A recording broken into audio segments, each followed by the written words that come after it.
Joining me right now is Texas Congressman. He is a member of the Appropriations Committee. He is Tony Gonzalez. Congressman, it's good to see you. Thanks very much for being here. And I know Del Rio is in your district, so let's start there. What's going on in Del Rio, Congressman? The southern border, especially in Del Rio, is as bad as it's ever been. I urge President Biden needs to declare a national emergency, get FEMA involved, get the National Guard involved, and help secure our border. Because bottom line is Texas is already doing that.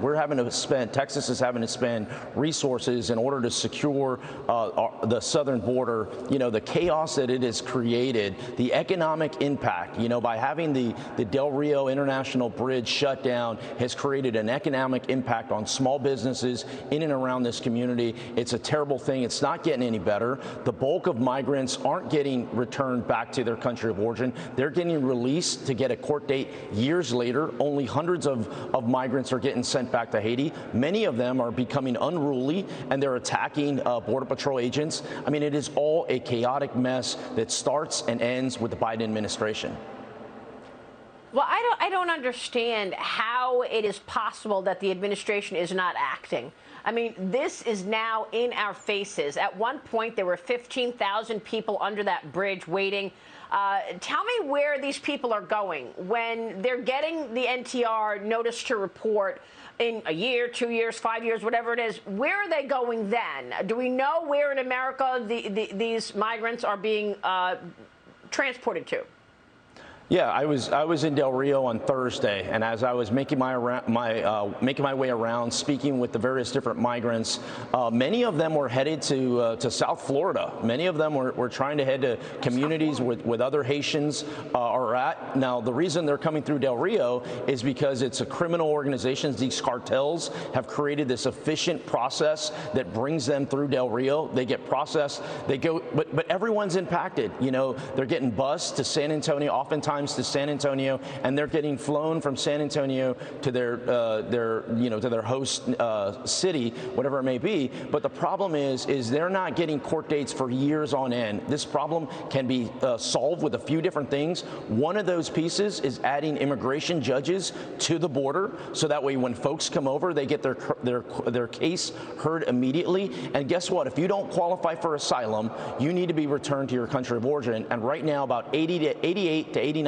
of folks do not qualify for asylum.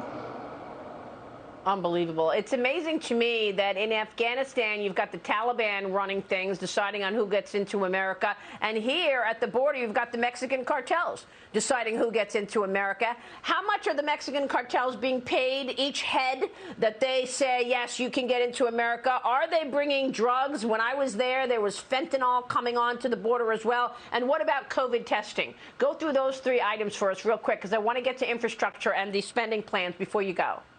Of course, and this is the dangerous part of it. Roughly about $3,000 these migrants are paying to these cartels. These cartels are telling them the border is wide open, we're going to get you through. Many of these Haitians aren't even living in Haiti. About 85% of them are living in Central and South America. They've been living abroad for years. They get wrangled in by the cartel, they make the trek, and then some of them are getting deported back. That's one part of it. The fentanyl is out of control. Because of the chaos in Del Rio, the surrounding sectors have had to put all hands on deck, meaning checkpoints are closed. There are not enough Border Patrol agents. I do want to give a shout out to Chief Ortiz and the Border Patrol. They're doing everything they possibly can from a national security standpoint to keep us safe, but it's not enough. More needs to happen. It starts with the administration. Yeah, and good for Mr. Ortiz. Real quick, the Democrats are focused on spending money and raising taxes instead of the crises that we're all watching. Progressives are signaling that they will block the $1.25 trillion infrastructure package unless the massive $3.5 trillion spending bill is passed. The Squad forced their party's leadership to cut $1 billion for the Israel Iron Dome from the short-term bill. Are they going to be able to get this through? How do you see the spending and tax plans moving forward? It's pure chaos on their side. You know, to me, it reminds me of being in kindergarten and there isn't a teacher that's watching any of the students. I mean, it's pure chaos on the other side. The moderates are fighting with the progressives. At the end of the day, this is boiled up to this point. You know, no one wants more taxes. You know, everyone has fought tooth and nail. Small businesses have fought like crazy to keep their doors open, and then you're going to, throughout this pandemic, and then you're going to reward them with this huge tax increase. I mean, it's dangerous all the way around.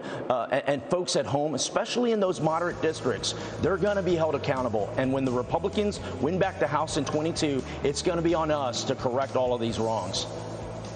Well, look, there's no money allocated for what you're dealing with. So at some point, the bill's got to be paid with all of the money needed for those migrants sitting under the Del Rio Bridge. That's for sure.